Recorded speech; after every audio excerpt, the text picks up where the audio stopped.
Hi guys, welcome back to my channel.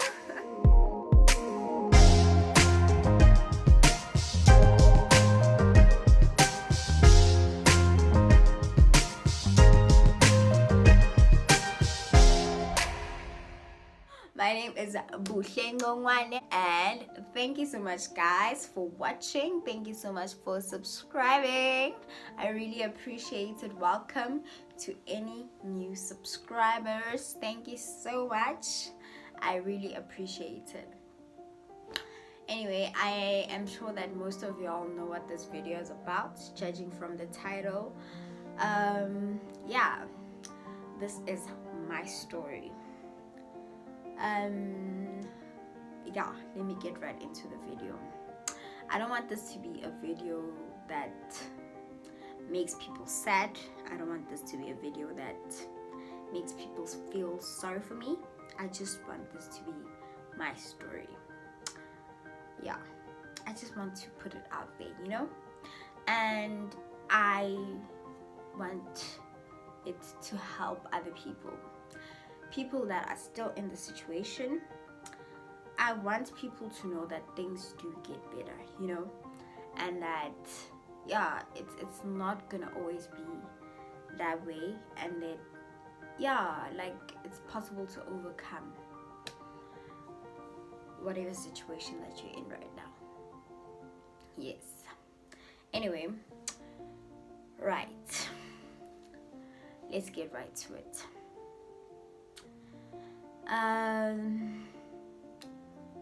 I have suffered from depression like almost my whole life. I am 22 years old, like I said in the previous video.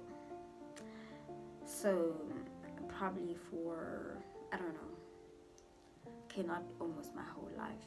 Probably, I think I started, I don't know, in grade 6.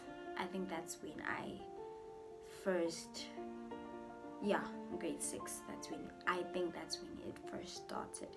But I was only diagnosed when I was in grade 10. So how it started for me,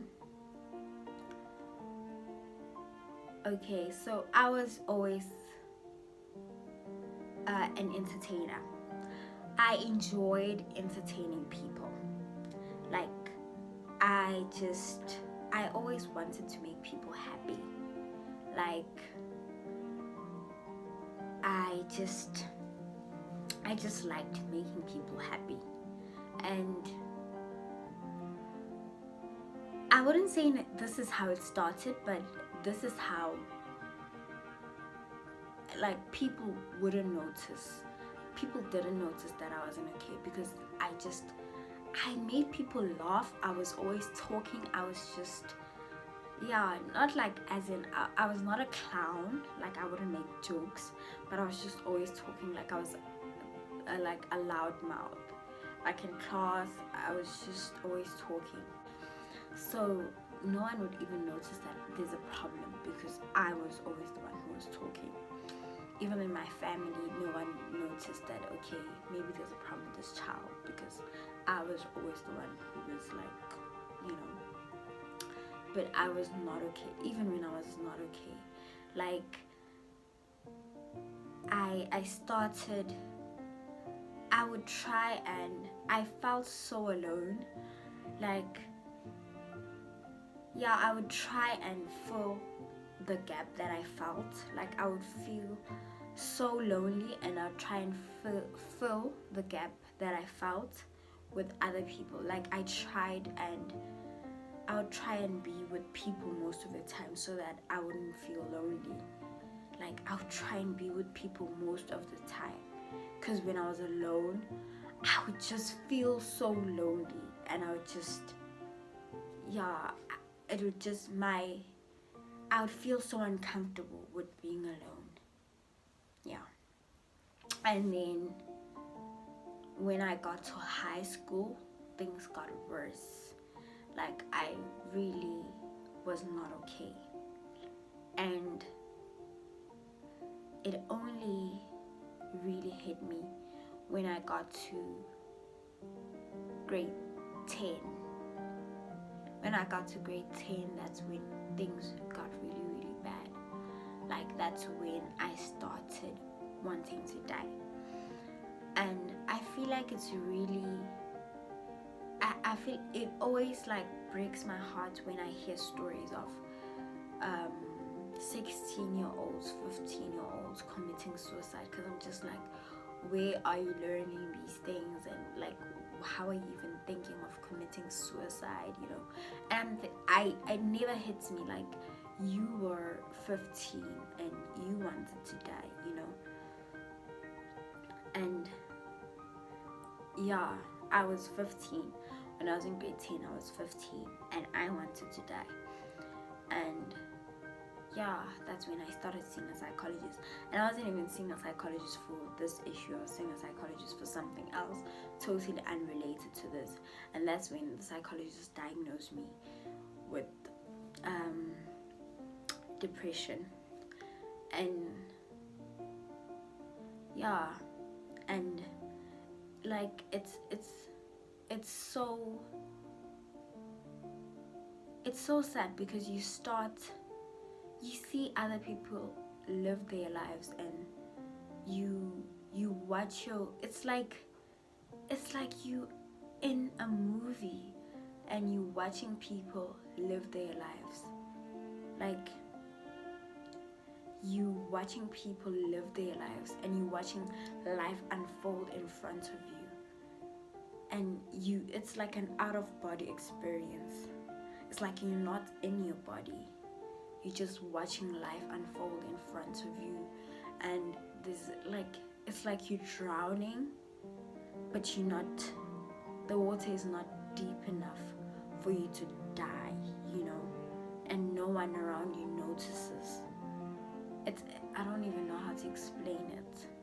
And that's how I felt. I felt like I was drowning, and no one around me noticed that I was drowning.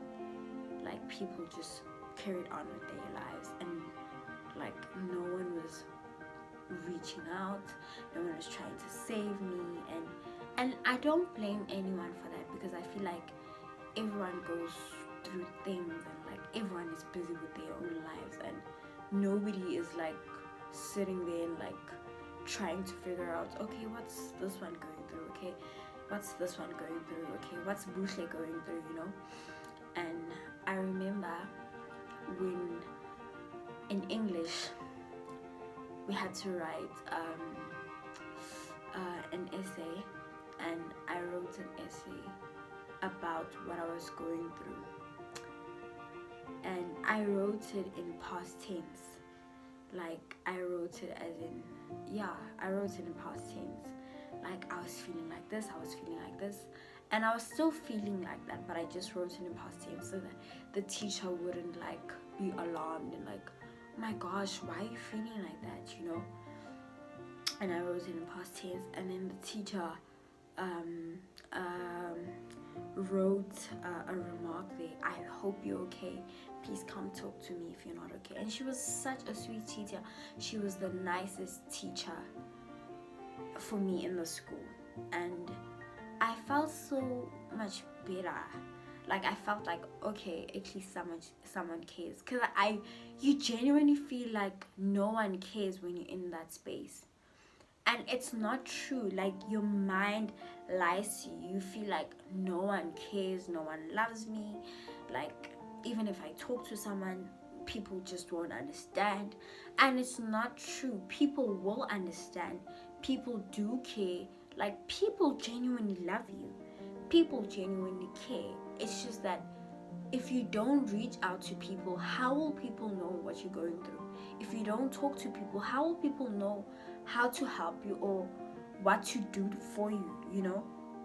People won't know if you don't talk to them. No one will know how to help you if you don't talk to them, you know?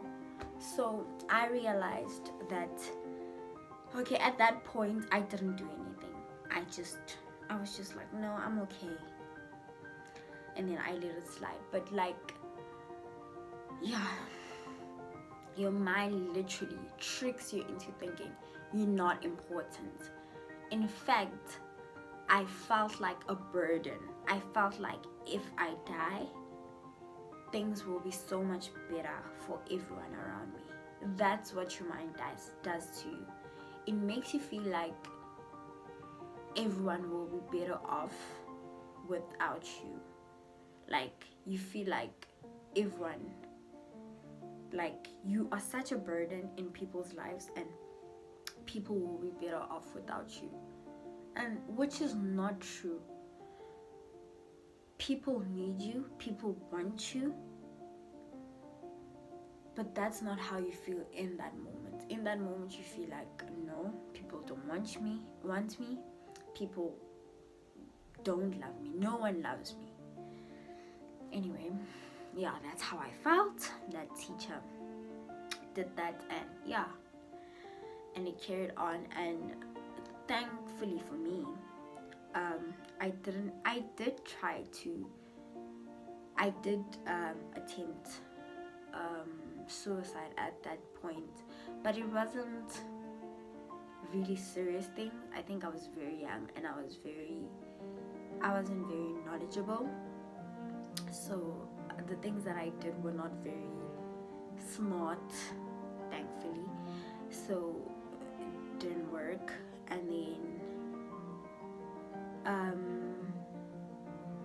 nothing even happened to me. I remember the one time I did try something, I got sick. I went to the doctor, and then the doctor just said I have a lot of protein in my kidneys, and then not my kidney, my liver or something, and then my kidney, I can't even remember, but I was fine. And then yeah, I just carried on with my life.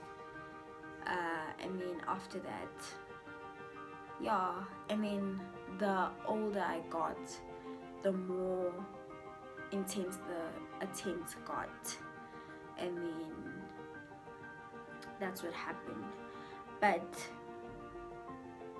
And obviously the more intense the feelings got as well, and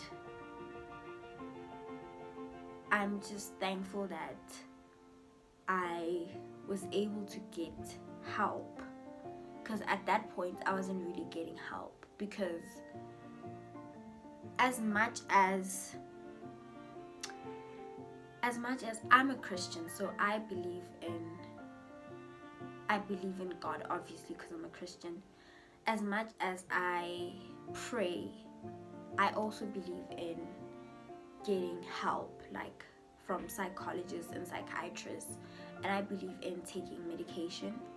And I feel like as much as you are praying to God for help, you should also seek help, you know. So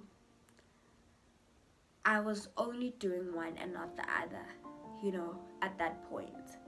So, and I was not even doing the one correctly. Like, I was very weak in the praying, and I was not getting any help, and it was not working for me. So the years passed, and I got worse and worse and worse, and thankfully I'm still here today, and I can do this channel. Yeah, I feel like I want to end this here. But yeah, after, yeah, one day maybe I'll carry on the story. But yeah, after a few attempts, I'm here, and I'm just grateful to God that I am here. And I urge anyone that's not okay to please seek help. Seek help. Go see a psychiatrist and a psychologist. Take meds. Don't just pray and say you'll be okay. Pray. I strongly advise you to pray. I'm a Christian, and I would not advise you not to pray. Pray. Ask help from God. Pray. And also seek help, like from psychiatrists and from psychologists. I believe that God is the one that gives knowledge to doctors and all these other people.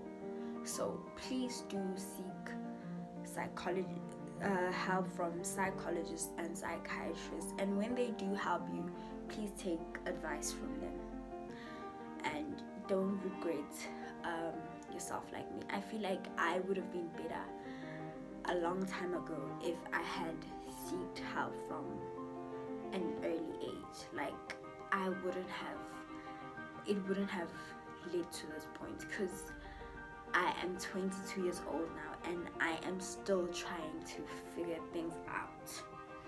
I feel like I would have probably been far in this journey, but I am still trying to figure things out. And you can, I feel like if you're still trying to figure it out even now, it's okay. It's okay. It's not a competition. It's not a race. It's okay. Nobody has. Maybe some have, but it's okay if you still haven't figured it out. Yes, that's my story. I love you guys. Thank you so much for watching this video. I hope it's been helpful to some, and I'll see you next time. Thank you so much. Don't forget to like, comment, and subscribe. Please switch on the bell so that you get notifications every time I post a video. Thank you, loves. Bye.